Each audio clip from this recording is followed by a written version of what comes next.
No, there are no prerequisites. No hard prerequisites anyway. Like you're expected to know, like prove some stuff, which is I think fine now. Okay. Okay. Let's start the cooking or whatever. Okay, so the question that we're going to try and answer is basically um, the thing that we're trying to model is you're given some sort of an underground tunneling system or something. And this looks something like this. I don't know. Um, and every sort of tunnel has a capacity. So this could some positive capacity, like let's just have 5, 7, 9, something, blah, blah, blah, blah. And then the goal is to you want to somehow push the maximum amount of goods or whatever water we can think of it from this source vertex to this sink vertex. And obviously it should satisfy that okay, and I cannot send more than 5 stuff on this. I cannot send more than Cycles. 9 stuff on this. Huh. Cycles are there. Sure, why not? Like what will that be different from why And is this previous one? directed or something? Like the flow of water is Yes. directed? Yes. So for example, going from A to B could have capacity 5, but going from B to A could have some capacity 7. That could happen. Okay, so let us just assume it's complete, and instead of 7, we have 0 or something. So Sure, we can do that also. That's actually a good idea because because it's now okay, less stuff to let's think about. exactly. So let's try to formalize this first of all. So what we want is so okay, what are we given first of all? Given a directed graph uh, g equal to v comma e, and you're given s and t, which is the source and the sink, which belong to the vertex set. And for every graph u comma v, sorry, every edge u comma v, you're given the capacity. Let's call it u. Okay, that's bad. C of u comma v is the capacity. This is all the given information. And what is it that you want to find? You want to find the maximum flow in this graph. So what does that mean? So how do we what are the things we want a flow to satisfy first of all? So again, a flow we can define it as to make it more mathematical. We can define it as a function, let's say, from the set of edges to let's say real numbers, right? So, Non-negative real, right? Sure. So what we want is basically on okay, let's actually look at a concrete example. And this is a nice example here. Let's look at that one. But actually it doesn't really matter much. But anyways. Let's see, we have this is S, then this is 2, this is 1, this is 2, this is 1, this is 2, let's say. This is 4, 2, 3, 2, and this is also 2. Okay, nice. This is T. Okay, so we want to find the max flow in this, meaning, for example, I can push some amount of flow here as long as it's less equal to, I can push some amount of flow here as long as it's less equal to 1, and so on and so forth.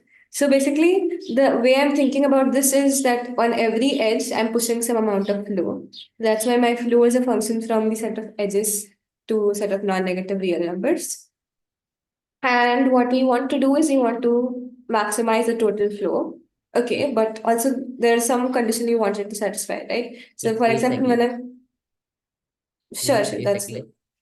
that's I mean the given graph is not an acyclic. It could have cycles, but that's still fine, right? I mean, with acycles, it's much easier. The algorithm, much quicker, assuming of cycles. Okay, wait for it, maybe. But for now, there's no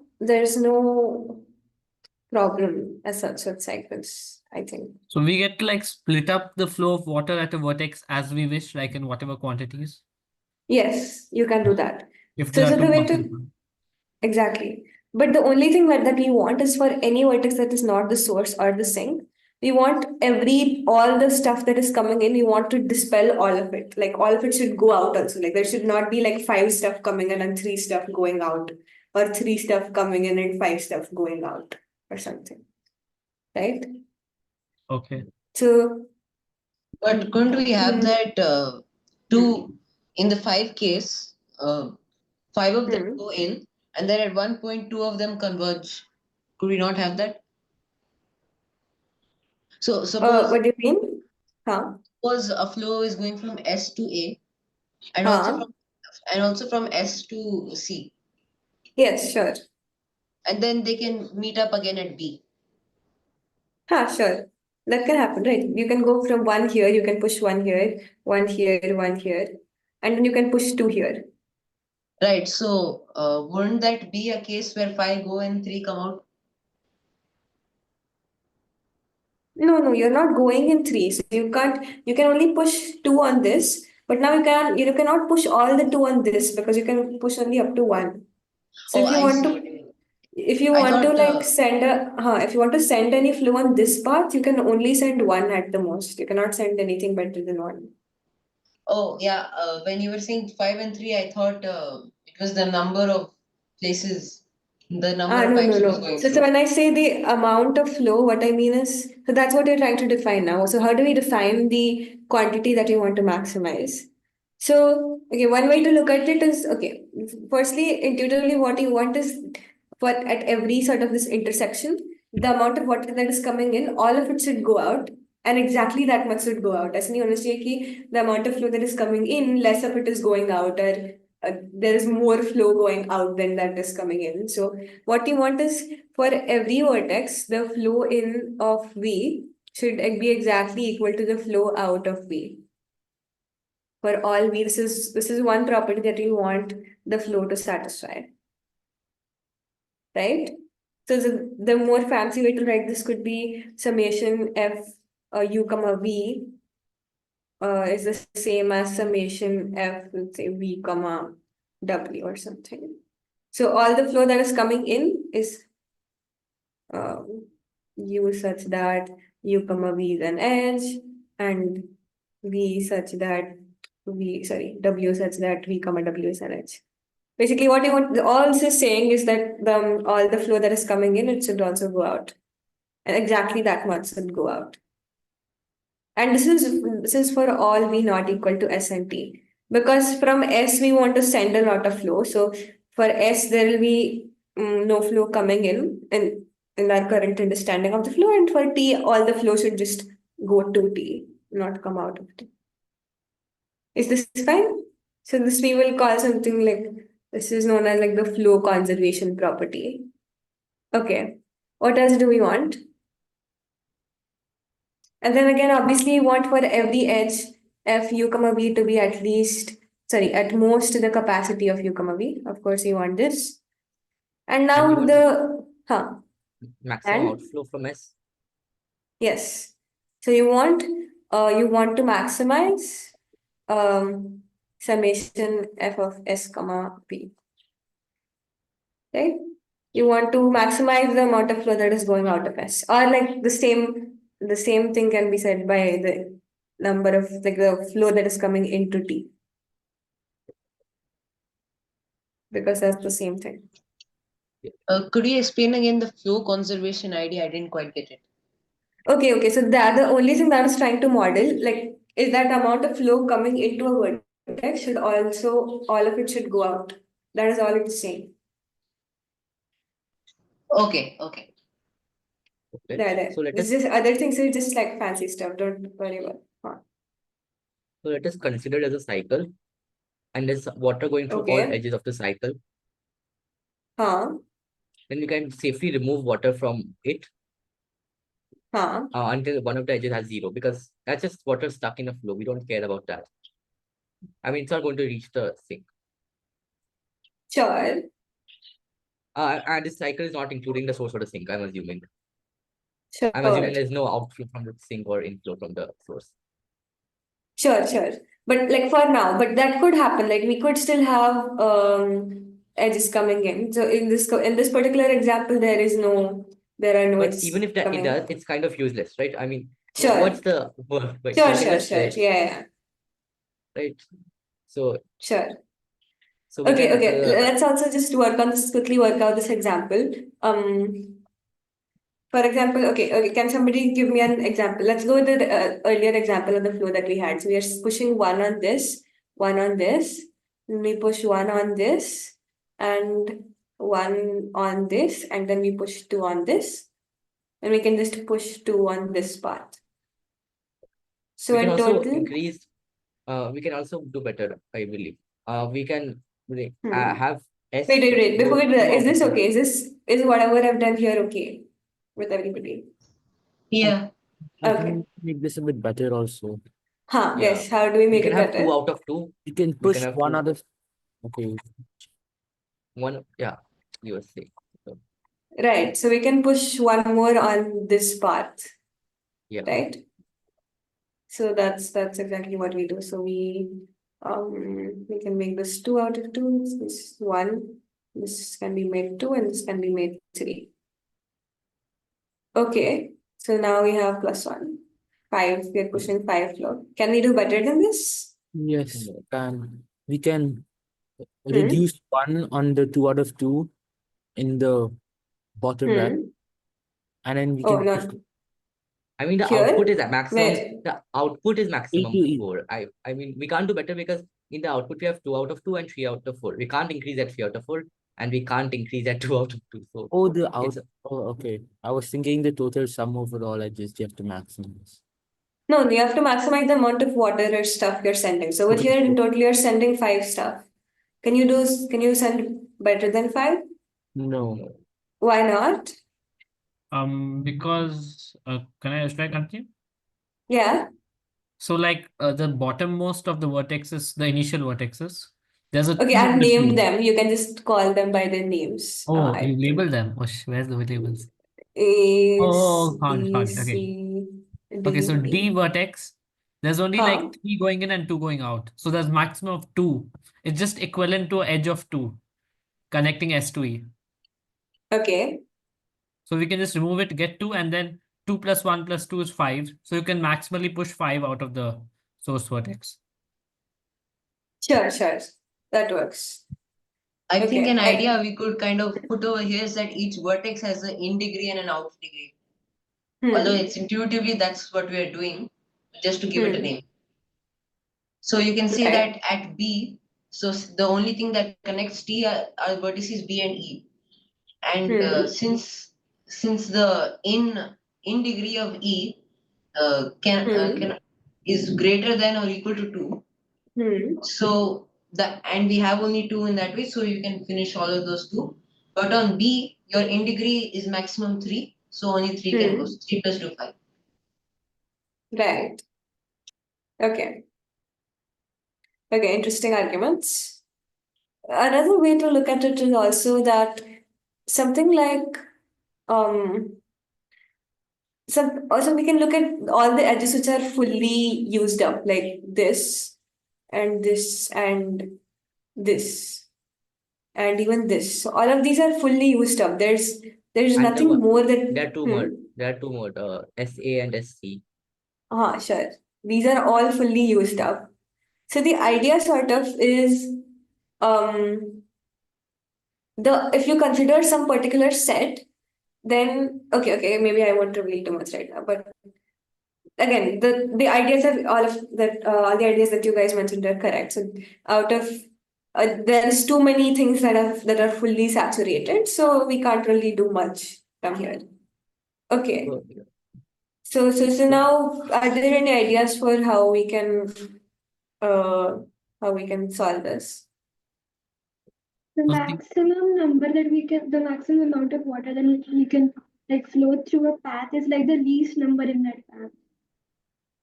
Okay, yes, that's true. So you can choose a path, and max flow on that path is basically the least capacity on that path, right? So max flow on a Are we allowed to path. brute force? So how will you brute force?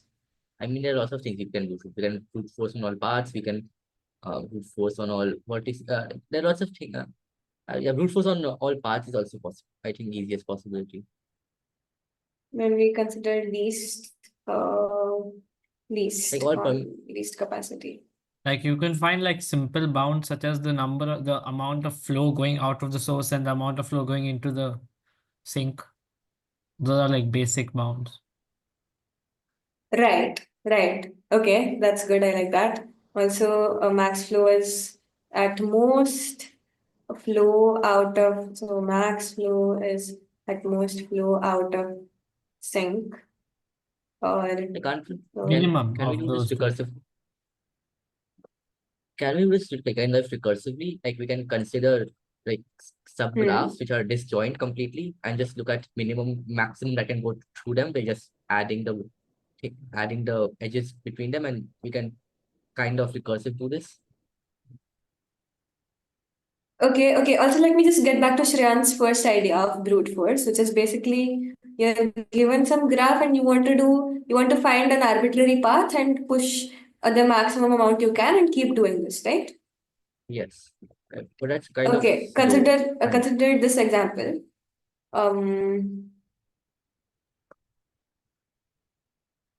Okay, let's say the first path you find is this one. Yeah. Then I you push send one one flow. And then you Yes. send one flow, and now you're blocked. You cannot do anything, so you just return one. I can do something. Uh-huh, just take wait, another- but I can just take another part and I'll see that part has maximum 99. It will be suboptimal, yes. But there's a better way to brute force this. What I was thinking was I can just brute force first. This is very slow, but let us say you have endpoints. I consider all permutations of those endpoints. Okay, but that's Okay. that's extremely slow. Sorry. Yeah, exactly. So I mean that's slow. So that's why I was saying that it's not a good idea. Okay, but And we can still what- work with this idea though. So this idea is still good. It's not bad. So this is, let's say, so since we're pushing this one flow on this, let's say by it's our bad luck and we end up finding this path and there's something like we want to do something which allows us to sort of reverse this one flow on this edge, right? So maybe we can just like go something like we can push one flow here, one flow here, one flow here. And what I mean by that is when I say I send one, that essentially I'm saying this send one here, and one here, and sort of like cancel out these two things so that it works out. yes. Do you get the idea? Yes, so you're basically saying we just construct intervals for each 2 points. Like this is how much I can go forward, this is how much I can go backward. And it will have a negative value, it will have a positive value, and we can just optimize for each part the maximum. That's sort of the idea. Yes. But do other people follow this? So first of all, is everybody on board with the idea that okay, this is a pretty bad scenario. It's like a very bad luck thing for us, but we still want to push through it. And the idea is that it will be good if we can sort of reverse this one flow we have sent here, and instead just have something like this, and that will essentially correspond to this. Wait, but your arrow is like one direction. What do you mean reverse? Yeah, We can just consider exactly. interval. We can just consider interval now. Wait, Charan, wait. So like it'll be so I'll tell you the idea, but this is like the motivation behind something maybe which might seem weird at first, but I just wanted to like build up for that.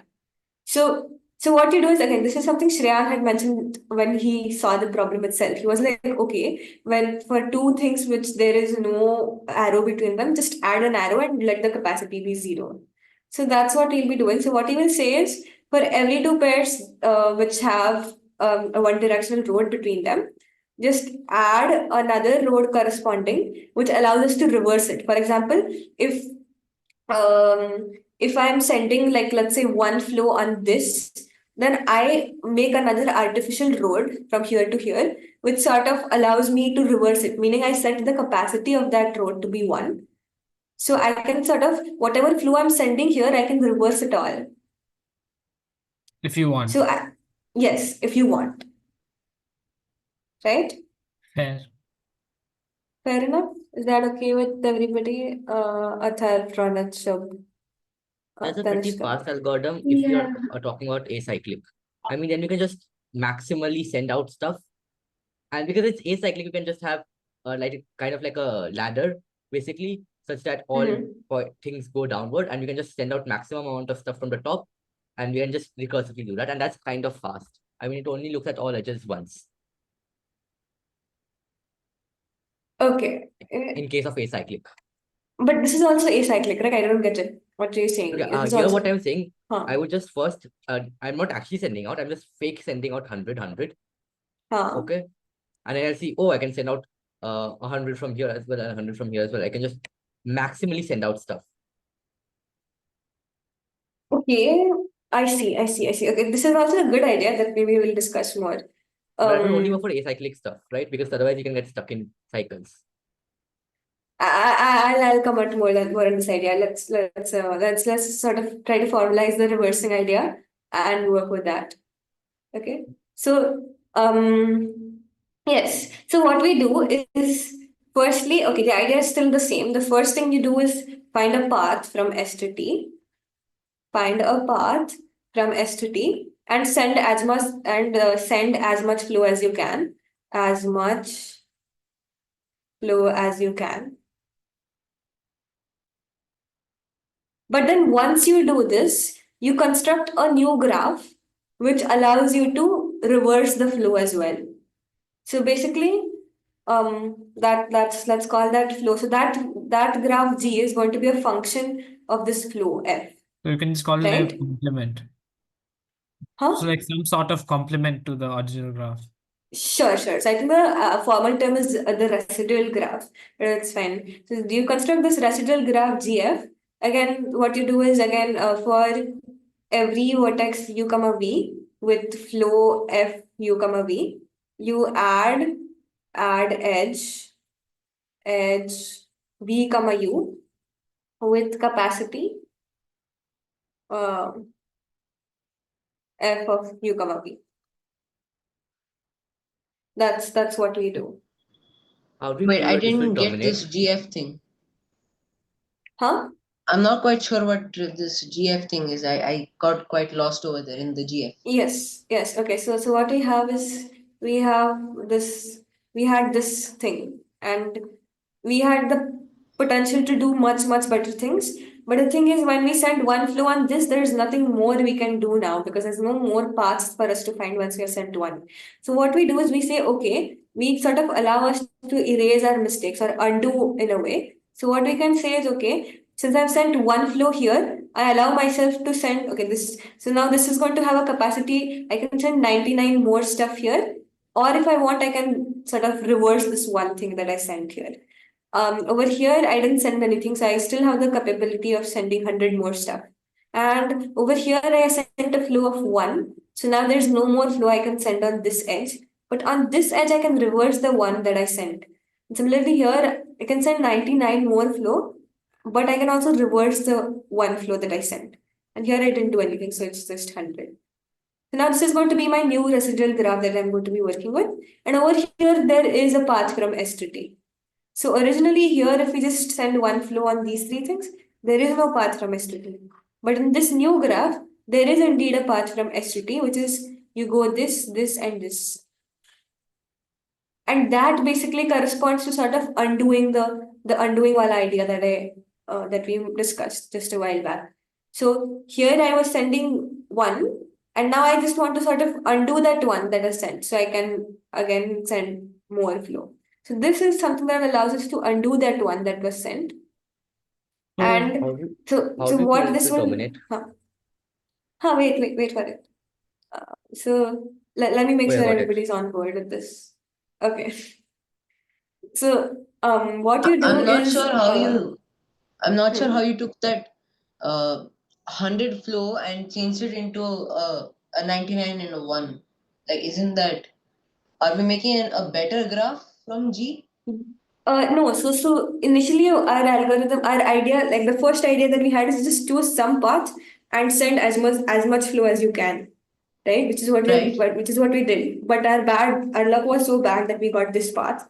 But now we're stuck. There's nothing more we can do. So we're saying, okay, let us allow ourselves to undo our mistakes, which means, okay, let's consider this flow. On this, we have sent one. So if I want to still do more stuff with it, I could still send 90, potentially send 99 more stuff on this edge.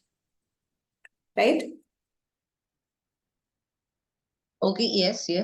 Okay. And Yeah. if I wanted, I also want the liberty to sort of reverse this thing. So I still want the ability to reverse this flow. And what is the number of flow I can send from here to here? I can send at most one because I've only sent this one. So the amount I'm allowed to reverse is only one. How did you reverse that again? Isn't that not exactly the I'm same? not reversing an M. I'm just saying I should have the power to reverse it if I want it. Because I'm sending the one. So if I want to somehow in the future say that okay, it's a bad idea, I want to send it back, then I should have the liberty to send it back. Which is why I'm adding an edge, which I'm saying, okay, consider it. So sending it back in my current model, I can imagine it as like an imaginary tunnel going from A to S, A back to S, which has a capacity of one. Because originally I sent one from S to A, so I can give myself liberty to send at most one back, one Okay, flow back yes. from A to S. Yes. All right. Okay. Yeah. This is quite this idea once seen for the first time can be quite unintuitive, but play around with it a little bit, then maybe it'll start making more Wait, sense. so the sum of like the capacity on S to A and A to S is like the total of it is what's the capacity in the original one, right? Original graph. Sure, yes. So this That's is how the we're first thing taking we do. Yes. This is the first thing we do. And the second thing we do is what is this? Wow, okay. Edge. And the capacity set, the new capacity. New capacity. Okay, I'll call it, let's say, C prime. So C prime of V comma U is going to be flow of U comma V.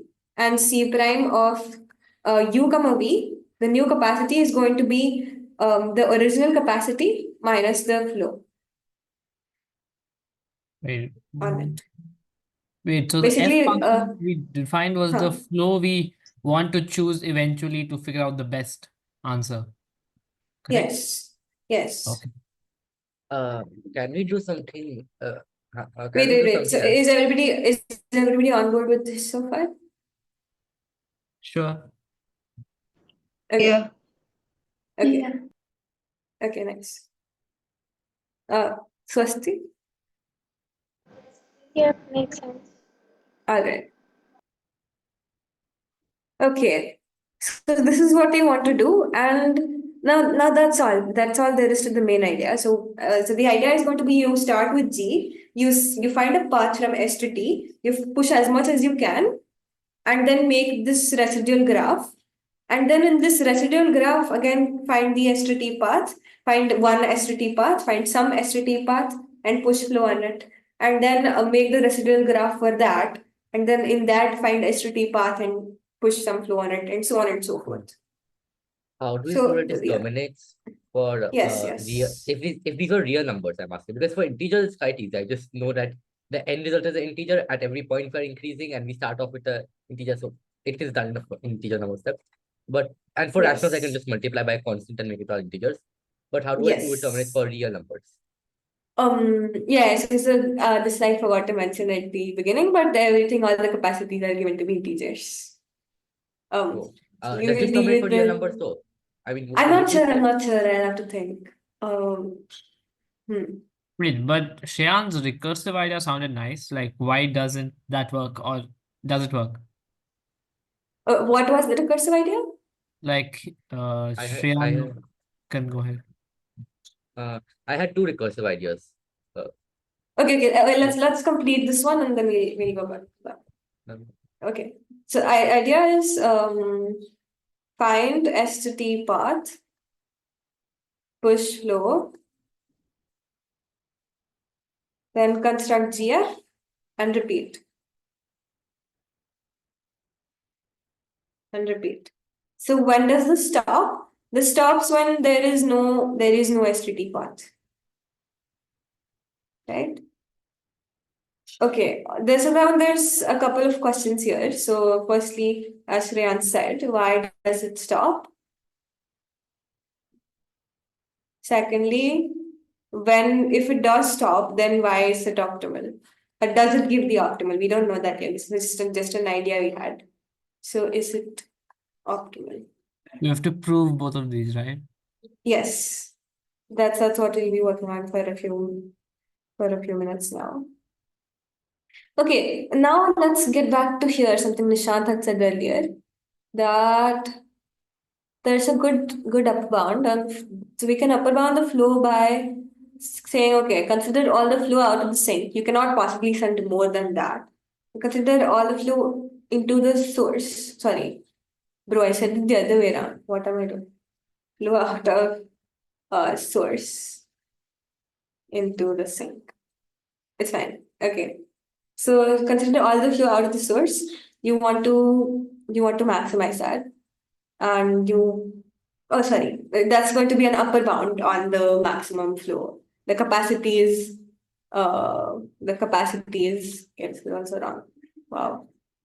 Capacities. Okay. Are there any other bounds that we can come up with?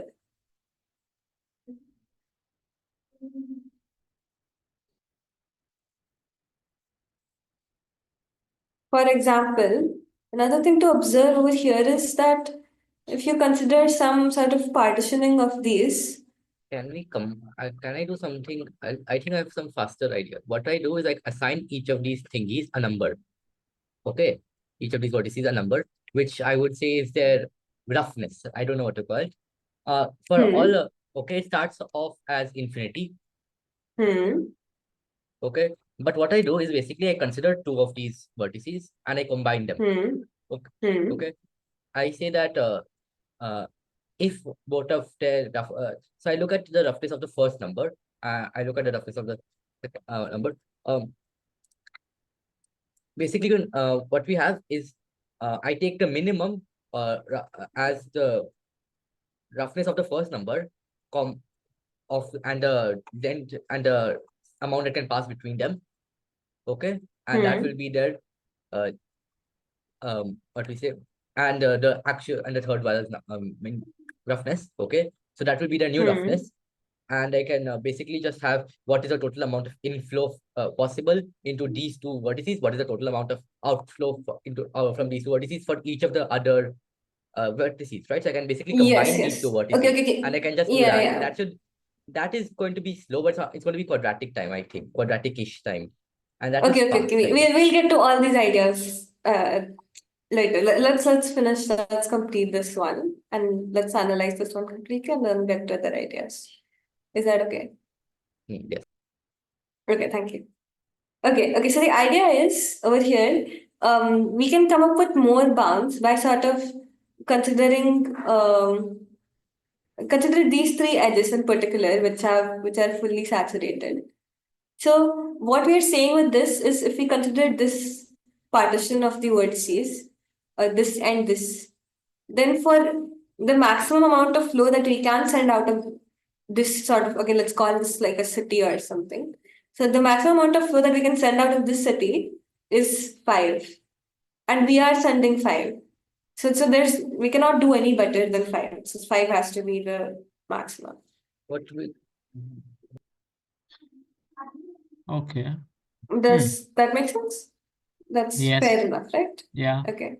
So the way we formalize this is, again, this is giving us more bounds. So what we are saying is, okay, all we are saying here is we can come up with more, like, basically we can generalize this. So the S and T bound was just by considering, okay, just S as a city. then the max amount of flow we can send is the sum of all capacities.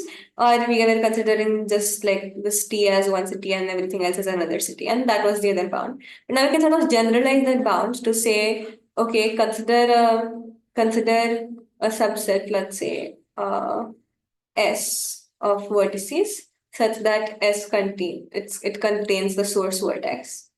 Then and P is not there. So this is sort of like the city that we are saying. Then we consider all the edges that are going out of S.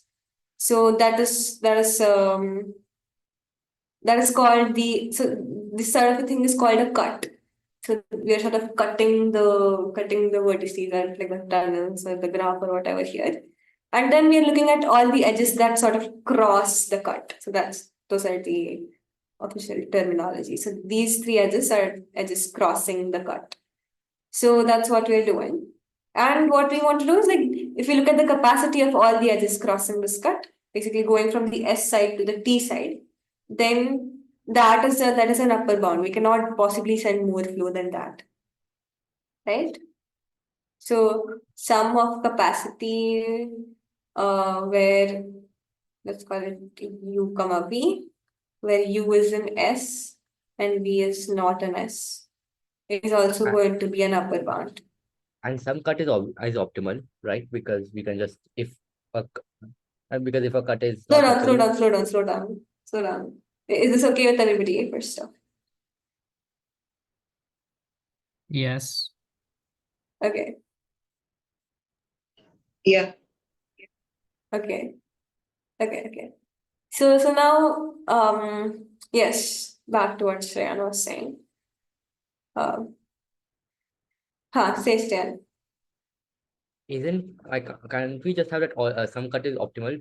Because if some cut is not optimal, like let us consider an optimal flow, okay, and we consider a cut of an Okay, optimal first, flow. okay, let's write this down properly. So the theorem we are saying is, in a max flow, there has to be some cut which is optimal.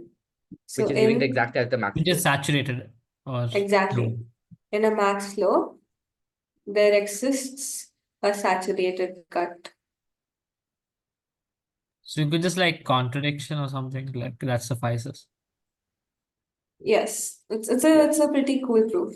So Right. so again, we want to do contradiction. Okay. Yes. Assume no cut.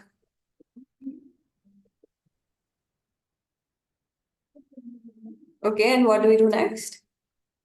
Okay. What we can do is that we can just take a cut and we can go backwards basically. Okay. We can basically have like if there's a vertex that cut is consider an edge that the cut is passing. Okay. There's some cut. And There's an arbitrary cut. cut we are considering. Okay. Yes, and we consider edge passing that cut, Hmm. right? We consider the cut which does not cut this edge but cuts all the input edges to the input of that edge. Consider the edge which what? This one. No, I don't get it. What edge are you considering? The edge which I consider the input of that edge. I call it I. Okay. Okay, and I consider the cut which does not cross ij but crosses all other I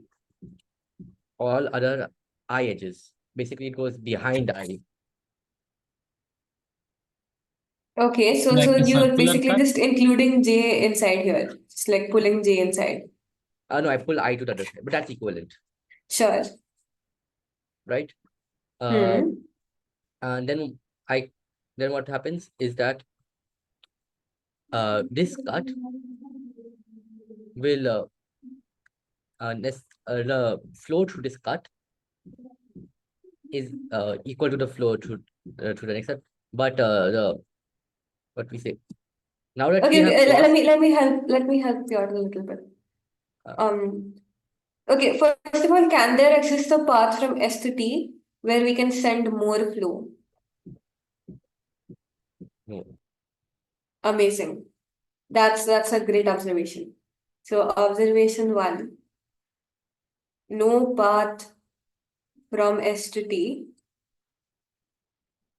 in the residual graph, right? Because if there was a path of from S to T in the residual graph, then we would have been able to send more flow, right? Aren't you just saying that it's disconnected and you can take the cut which is through the Exactly. disconnection?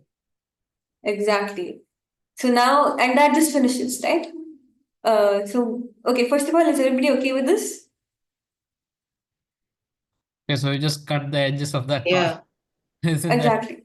Oh, what? So now what you do is you consider the set of all vertices which are reachable from S, that you can still reach from S. T is obviously not going to be in that set. So this is going to be the set S where you can reach, and everything else here you cannot reach. So now can you have an edge going from here to here with positive capacity? Meaning can you send more stuff from here to here? Can you send more flow from here to here now? From the set of reachables in S to the non-reachables in S. No, because if you could, then that would be the maximum. Then you could like maximize more. Yes, then you could just get it inside of this S. Then it would not be outside of S. S is basically the set of vertices that you can go from starting from this source. But if this you could go from here to here, then if you were allowed to go from here to here, then this vertex should have been inside of S and not outside of S. So the fact that it's outside of S tells us that there is no more flow that you can send from here to here. Similarly, there's no more flow that you can send from here to here, and so on. There's possibly no way that all of these edges must be saturated. Right? So S is the set of vertices reachable from S. Wait, all vertices reachable or like the ones which are present in our optimal flow? No. So like in from our entire graph, there's going to be a bunch of vertices which we can send some flow to, right? Correct. But T is not one of them, because if we could send a flow from S to T, then we could just increase that. So T is somewhere here. So there's a distinct partition here. And every edge that is sort of going from here to here, you cannot send more flow on that edge, which means it's fully used, saturated. So wait, S is a set of vertices reachable from S which have some flow passing through them. So what I mean by reachable from S is basically can send positive flow. Can send That's what I mean. positive flow and have not sent positive flow till now. Correct? No, not necessarily. If I can still send some more positive flow, let's say, then I'm still okay with that. Like I could have sent some flow earlier, but maybe there's some more flow that I can still send. That's also fine. Can we do a knot in this? Like, what I was thinking was, what can we do using a flow? Can we do some sort of knot? As in, if there's a water going through A to B, then there's no water going through B to C. I'm not sure I understand what you mean.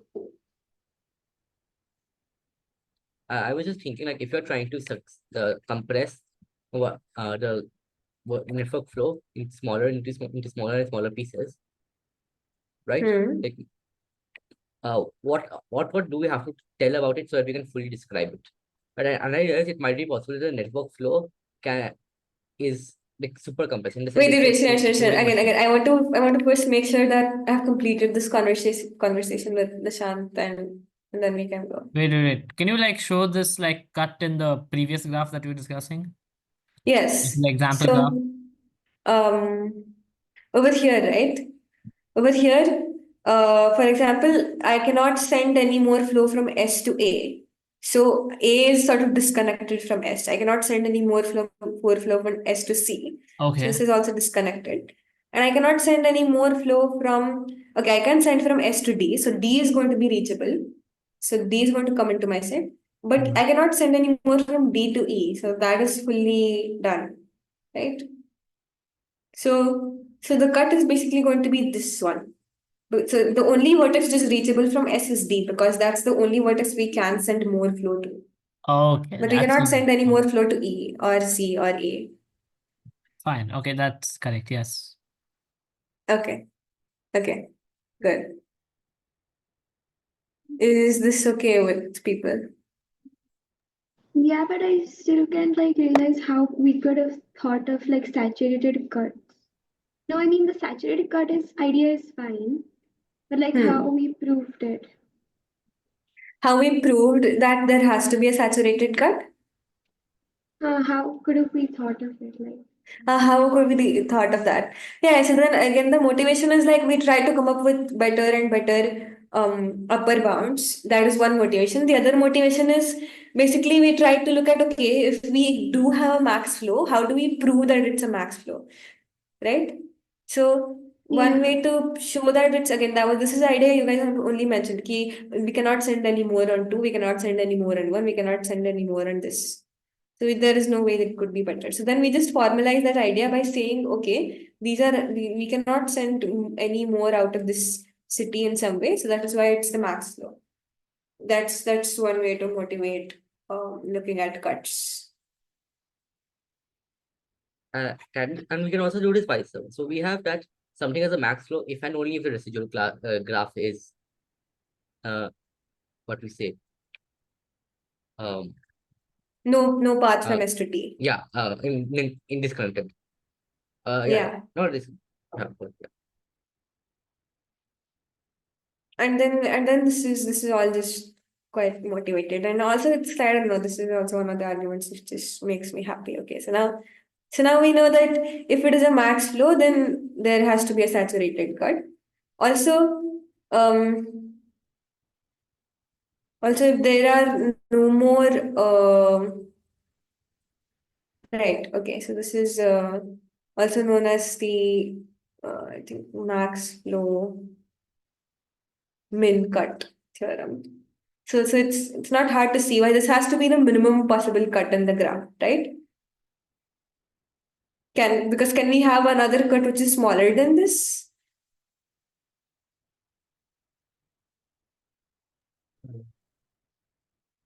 Wait, Why not? smaller? What do you mean by smaller? Okay, smaller meaning of lesser capacity. I mean you can't get a lower bound in the actual lower bound. Yeah. I mean So over here the capacity of this the max flow is just the capacity of this saturated cut. It's the same as the capacity of this saturated cut. And we claim that this has to be the minimum possible capacity over if you look at all the cuts, then this is the minimum capacity that you can get. but the number of cuts is 2 to the n. Yes. It's a big number, yes. So again, this also gives you the algorithm to find the smallest cut in the graph. Wait, Okay, so also why is it the smallest? Yes. but there could be multiple saturated cuts, right? Sure. That's fine. And all of them will have the same flow value. Do you see why the flow has to be exactly equal to the capacity of the saturated cut? Yes. I mean, intuitively it makes sense, but there's some math you can do to show it. Okay, so the flow is basically just going to be the total amount of flow out of this thing, and everything here is just like cancels out with everything inside it because of flow conservation. If you have an edge here and if you have an edge here, it's going to cancel out because of flow conservation. But if you have okay, let's just do this properly because it's neat still. So what I'm going to say is uh, my flow is just uh, the flow out of S. Flow out of S. But I can also say it's the same as looking at flow out of S plus flow in and out of V. In and out of V. For every vertex V not equal to S. right? Because this is just going to be 0 by flow conservation for every other vertex. Mm. And then we can look at these vertices which are like sort of crossing the cut. And the only things that don't get cancelled out, so everything else will get cancelled out, but these are the only things that won't get cancelled out. So on the border of the cut in Yes, vague terms. yes. So this is actually flow for not all vertex V. This is the V in S.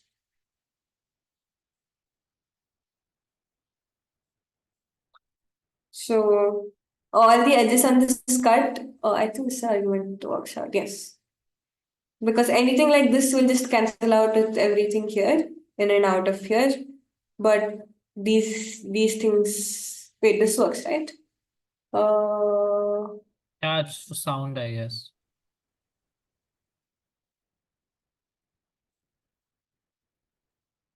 How?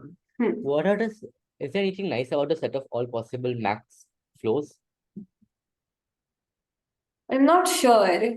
So like for now we are still concerned about just finding the max flow. We haven't entirely completed the argument yet. Like, but it's not hard to complete from here. What is the thing we need to show now? We need to show that, okay, so we now know that if we have found a flow, then it has to be optimal. So this we know now. Because if the algorithm has terminated, which means that there are no more paths from S to T, which means there is a saturated cut, which means that we have found the maximum flow. So this we are done with. Now we need to argue as to why it stops. The integer. Can't we just do the integer thing? Yeah.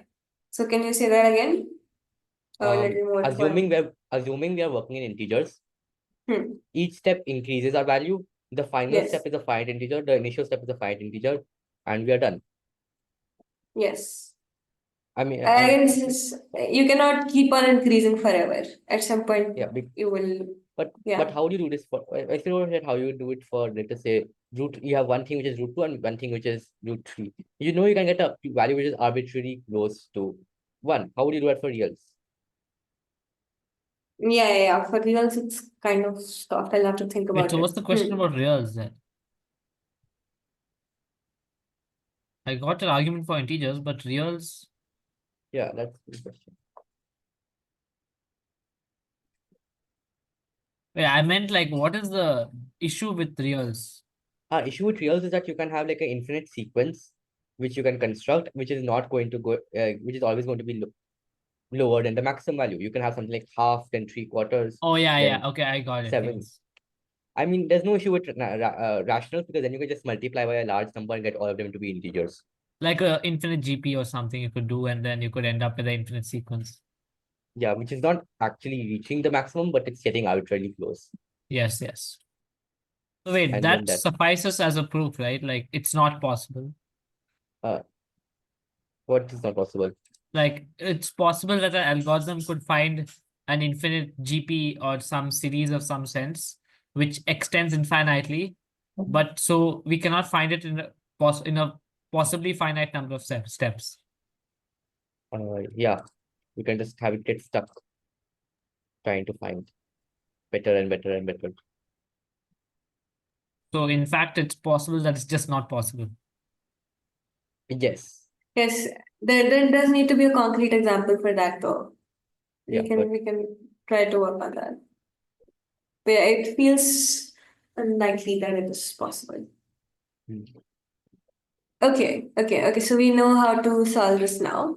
Okay, then I'll make some small CSE remarks here.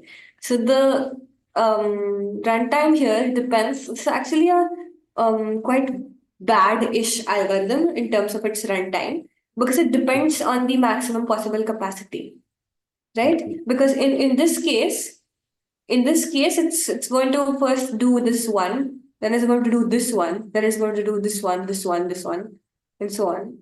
but the In the average worst case is not scenario, sure. Average case is still fine. But in like the worst case scenario, so it's usually when you're analyzing runtime, you'll do it for the worst case and you want to find algorithms that do better in the worst case also. So in the worst case scenario, this is going to take 100 iterations, which is dependent on the capacity. And that's a bad thing. And why is that a bad thing? Because you want to do you want your algorithm to be polynomial in terms of the amount of the number of inputs you're getting. But the capacity, so like when you're getting the capacity, you're going to get it in like some base, written in some base, which is like not one. So for example, when I get 100 as the input, I'm going to get it written in base 2 or something probably, or 10 like this. So, which only takes log and bits, log, let's call the biggest capacity U, let's say. So it only takes log U bits to write. But there is still a factor of U in my runtime, which is sort of like 2 raised to log U. So it's still exponential in the amount of bits it took me to write the input. So this is not something that CS people would be fully happy with, because it's still sort of exponential, and exponential is a lot of time. So, we still want to do better, but this is a quite cool algorithm nonetheless, because you do so much nice math and you look at min cuts and stuff. Okay, okay. Let's do some. So actually, okay. So why? Okay, this is all cool and stuff, but there's much more cooler stuff you can do with flows.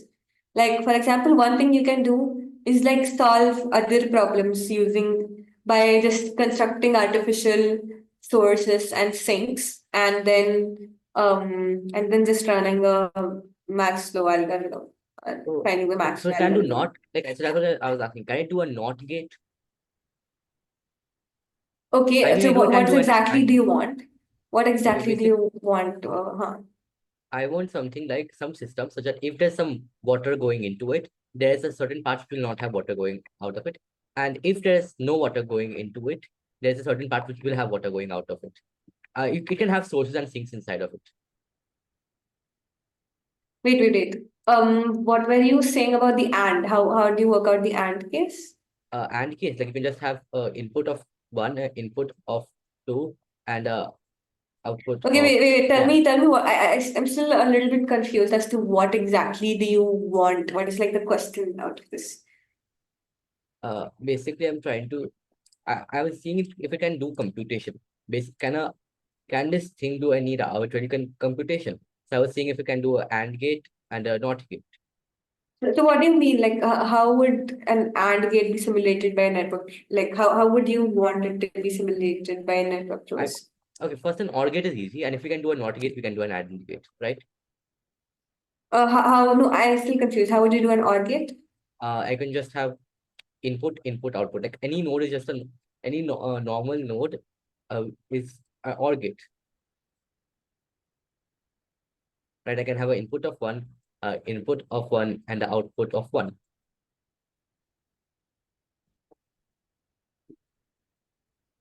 If there's water in either of those, then the output is also going to have water. I see. Okay, I mean, this is compressing a lot, but I'm pretty sure we can find workarounds for that. Like maybe have extra sinks which we do not want to optimize. I see. I got kind of confused when we were talking about logic gates. So what's the and or not? So even I was confused with it for a while, but this is what my understanding of what Shreyan is saying. He's saying, okay, if we have something like this in the middle of a flow, then we know that like let's say this is the only thing we have, there's something here, and these are the only vertex edges incident on this vertex. Then what is happening is if at least one of these have a flow, then this must have a flow. So Oh, this so is going to give you we're defining the OR gate using a flow. Yes, that's what he's doing. So this will in fact exactly give you the XOR gate.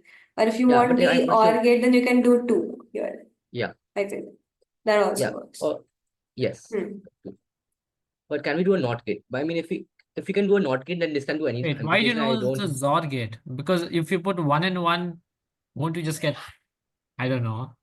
Yeah, compressing. then You have weird stuff going on weird there. thing. Yeah, there's some weird stuff going on. Like you must But have some, hmm. say, residual vertex in which if stuff goes in, then Yeah, it's a I can XOR just gate. But then it's I can just Sure. I can just have a residue. sink, a non-optimized sink. Sure. This is an interesting question. Because if I can do this, then I can like have it go take lots of time, right? I mean, any algorithm which is equal to simulating a computer, and that takes 2 to the n time, right? So wait, So- Right. Okay. so we'll be trying to convert that flow, whatever capacity stuff into these number of gates,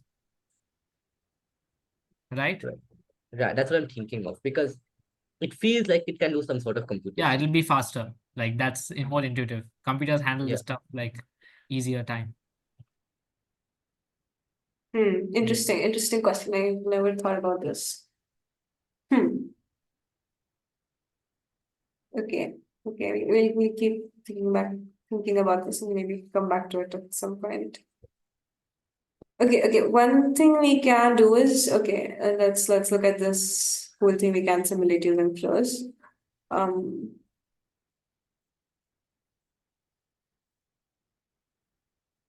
Okay, so let's say this problem is you're given a graph, a bipartite graph, and you want to find the maximum matching in this. Okay, we will quickly revise what that is. So, okay, a bipartite graph is basically you're given the vertices set. What is the set of vertices can be partitioned into two, so that there are no edges in between those things. So, you cannot have for I in A, for I and J in A, I comma J is not an edge, and same for B. That's what bipartite is. And what is a matching? A matching is just a subset of the edges, such that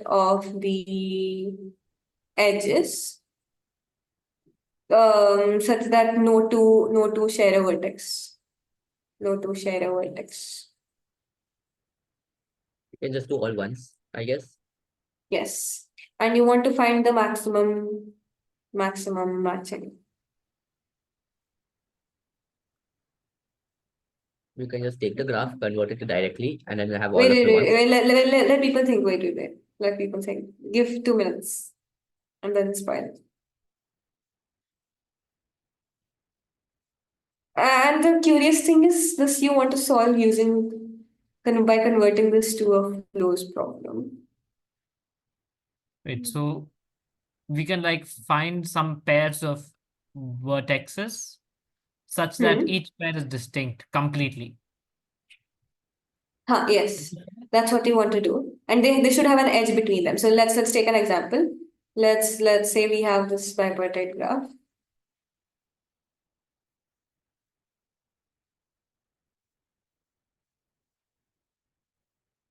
Okay, so one example of a matching would be something like this, and this. So this matching has size 3. But is that the best we can do? Can we do better? Yes. You can just have like How? another. Yes, okay, Just take obviously. all of the up ones. You can also just add this edge and get 4. Hmm. And that's the best you can do. Yes. So now the goal is to find the matching with maximum possible size. Can't we just have all of these have one in one value? Or Wait, all of these? wait. Let people think. Maybe something non-trivial for you to think about that is also quite cool, Shreyan, is try to find the densest subgraph. As in? I'll define the density by the number of edges divided by the number of vertices. Find the subgraph that maximizes density using flows Of any of a graph. given undirected graph. You want to find this. So what we aim to find is a method to convert this bipartite graph into a flow, and then prove that this optimal matching is the one we require. This optimal Yes, flow. exactly.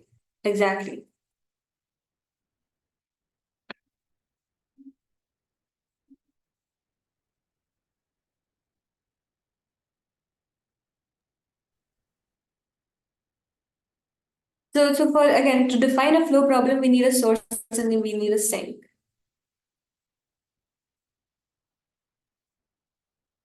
So we could like keep on changing our source and sink till we get the optimal of all those optimals. And okay, so we need a source and we need a sink. We also need capacities and directions. These are the things you need. So what would you want the capacities to be? So capacities should be defined like if two edges are disjoint, we shouldn't have any way to have a flow between them. Exactly. If we have an edge like this, we don't want to have a flow from like on this and on this, right? Yeah. And that sort of motivates the idea that on any vertex you should have at most one flow that is passing through that vertex, right? Can we do something like for each vertex in that graph, we can consider two vertices, right? And You're we can telling this for the other problem, right? yeah, then it's just one. So we can consider two vertices. Text it to me. Text. Okay. Okay. Okay, so the idea is that on each vertex, we want Can we flow get to another be at minute? most one. Yes.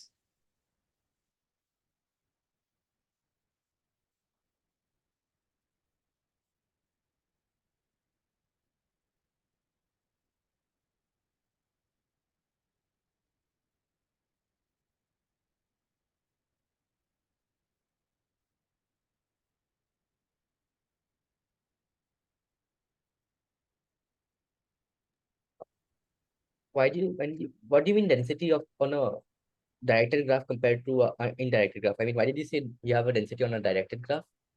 No. I said undirected graph. I don't know. I Oh. don't know how would we define a density in a directed graph. I don't know. That would be different. That it would be different from a undirected. Yeah. I think I have an idea. Can I say? Sure. Wait, are other people okay with hearing the idea? Maybe they want another minute or two. A minute. Wait. Okay. Let's give it a minute, right? Maybe you can DM it to me if you want.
Okay, first off, how can we ensure this? This is a good starting point. You want the every vertex should not be allowed more than one flow. Wait, but I don't understand why it's intuitive. Like, I would have thought of like making somehow the adjacent ones less than the ones which are not adjacent to an edge. So we can't go there.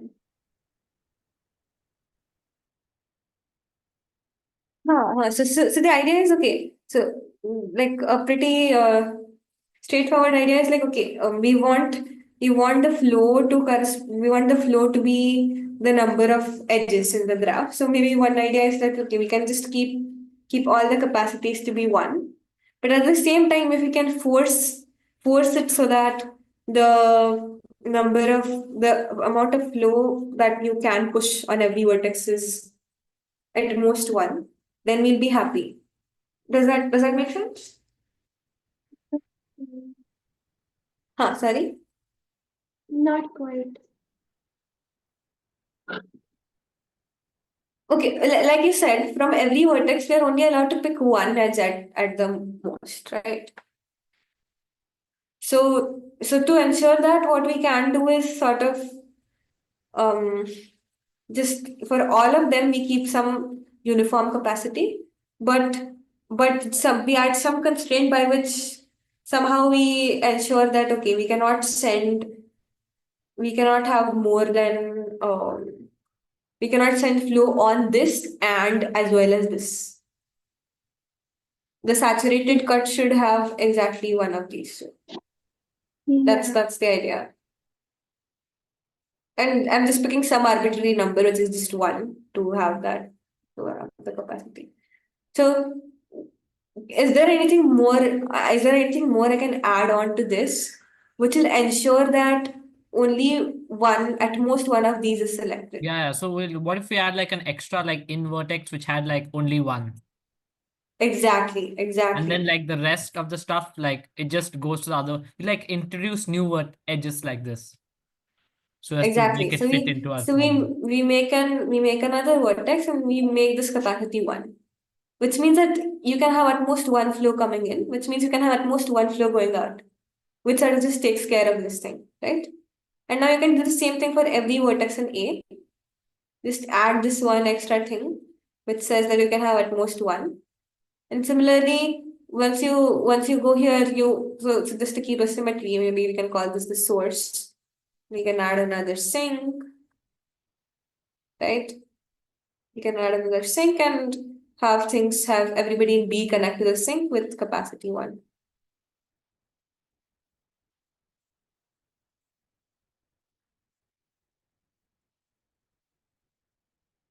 And then now we claim that the max flow in this graph corresponds to the maximum matching.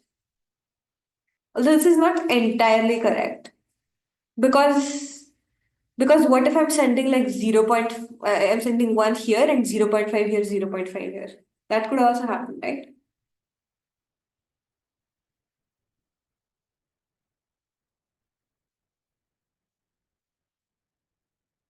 So how do we deal with that? Wait, didn't you just say it should be integral or something? The flow we send?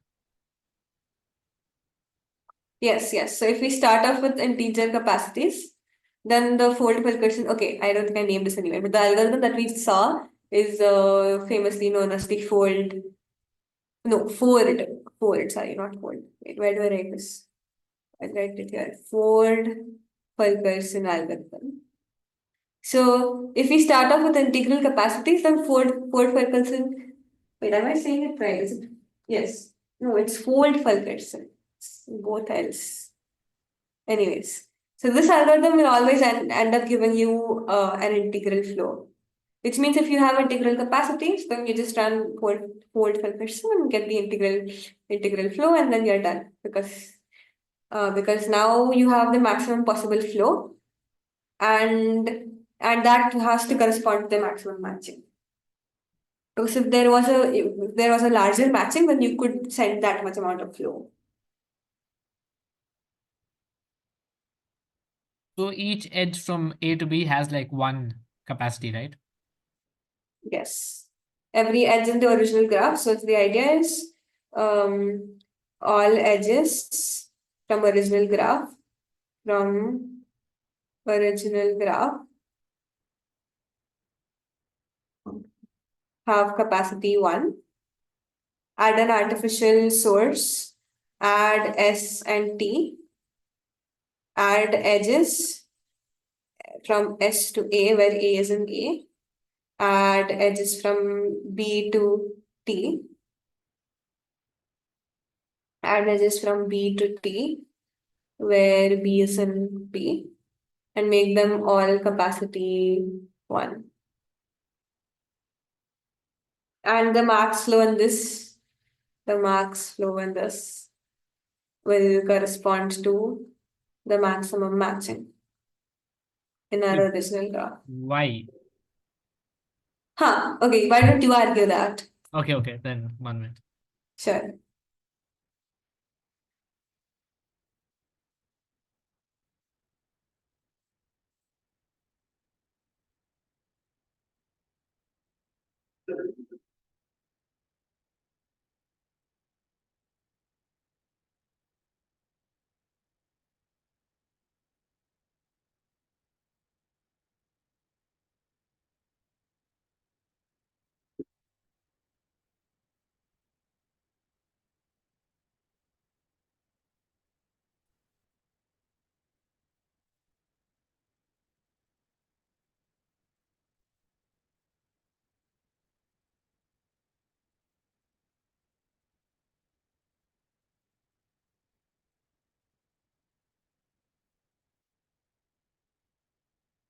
So what happens if it is not the maximum matching?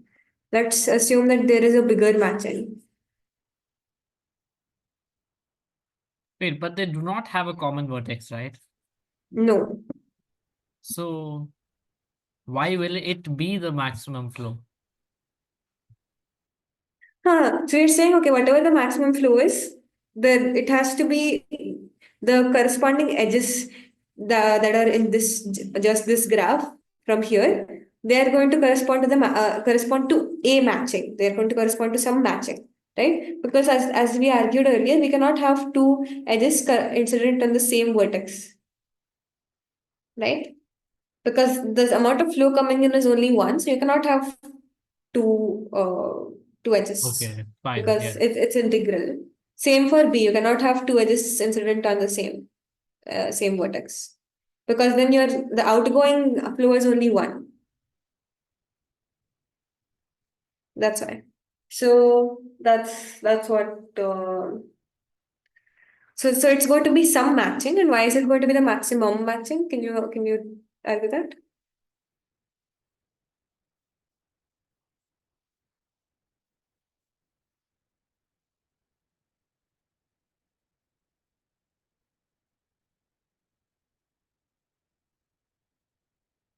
Because each has one. If there was a better matching, then we would have more flow. Correct? Yes, And because for every matching you can assign a flow to it. Like if you have some matching, then you can assign a flow to it. It's a bijection. For every flow there's a matching, and for every matching there's a flow. So if you have, let's say, this matching somehow, and then you can just send one flow on all of these, right? yes. So So if there is a bigger matching, then there is a bigger flow, but that's a contradiction. wait, so my argument was wrong. Wait, what did you argue? Like, I think your argument was only for arguing that it's a matching, right? I didn't follow. No, I meant that. like if that's I meant that if there existed a better matching, then that we'll have more flow. Exactly. With Yes, but more that's exactly flow. the argument. Yeah. Okay, fine. Yes.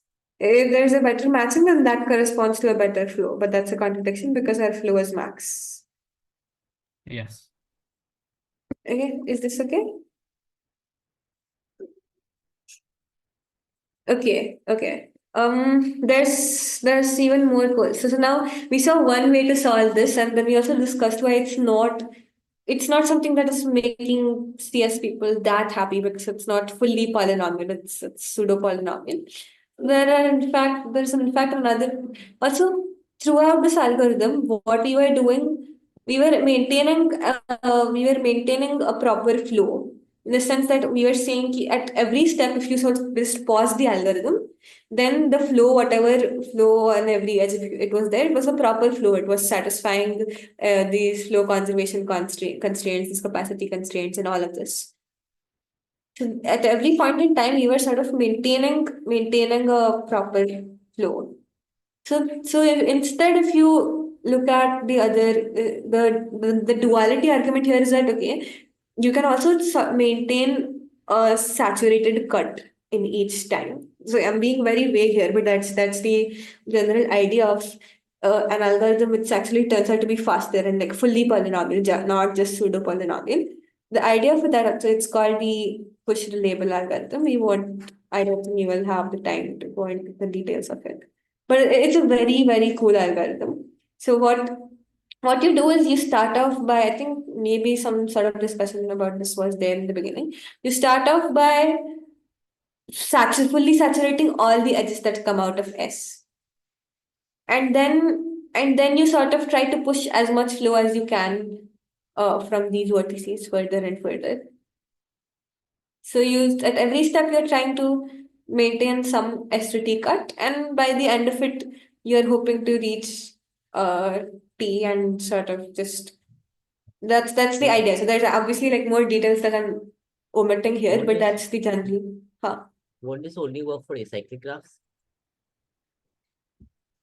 Mm, so I think there is details about this that Like you could make keep it work checks. for. You could keep checks on the way so that if you repeat yourself too many times, you figure out you're in a cycle. So you just figure out a way to get out of it. Yeah, there's actually like slightly more details into this, but this duality idea is quite cool, and as it turns out, this actually turns out to be quite faster. It's not dependent on the capacities; it's only dependent on the number of vertices and number of edges, which is much better than what we. What is the form? What's the time for this? I think it's n square m, maybe. M is the number of Wait, edges. yes. And the time for this fold percussion is actually something like m square u. And this u is annoying because we don't want the capacity to come in. But this is much better because this is only dependent on m and n. Let me confirm the time. For that question that you told about dense graph, do you want vertices, number of vertices linear to edges plus vertices, or you just linear to just Yes. only vertices? Okay. Then the other problem that I gave also, I don't think because it's quite a long thing, but it's insanely cool still. Maybe if enough people are interested, we can have like a sequel to this where we discuss more network flows. I have like a big notebook of network flows things. So the problem is again what you're given a graph. And again, this feels like it has no connection to network flows whatsoever, and it also feels like a very hard problem to solve. So you want to find a subset of the vertices, such that or like a subgraph actually, so it's a subgraph, so that the number of edges in that subgraph, what is it's called the subgraph H or something, number of edges divided by the number of vertices in H.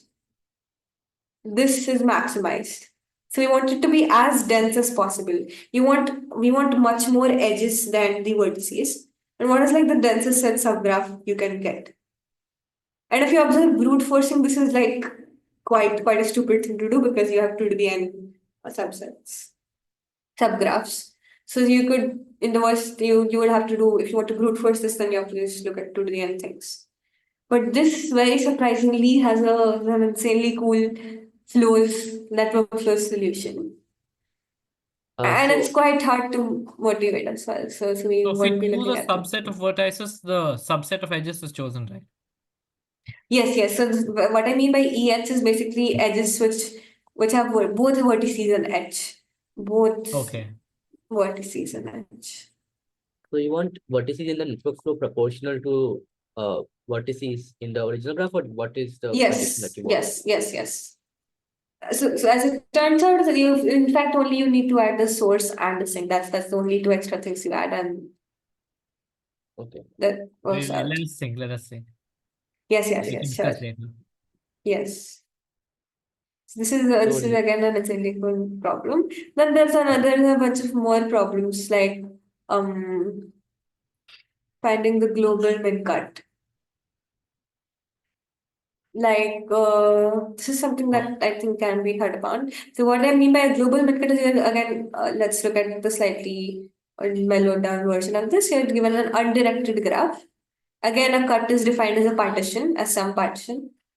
And now you're not given any source or sink. So the cut there's no condition that, okay, this vertex has to be inside the set and this vertex has to be outside. There's no such condition.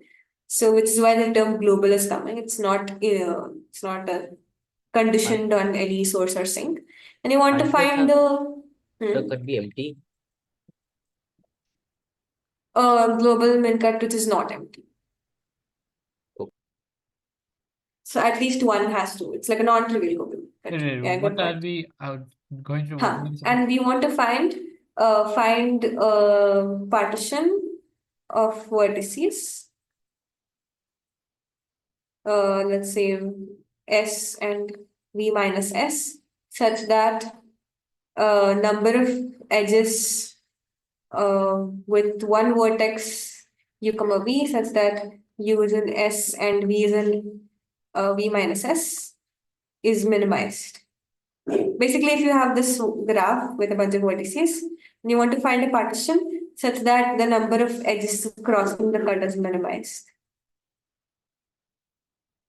And it's why is this problem important? This problem is actually quite important because this is the minimum number of edges you need to remove from the graph to make it disconnected. Which is why this problem is quite important. So you want to sort of test the strength of the network in some sense. Okay, how many edges do I need to delete to disconnect it? That's sort of the idea. And you want to find this. So this actually feels more motivated to use flows here, right? Because flows are related to min cuts. So this is a quite cool application that you can think about how we can use flows here. And yes, I think that's my time. This is more or less what I had. Yes. I hope you learned something new and it was fun. I hope you're curious about flows now. Or at least like think that it's something cool.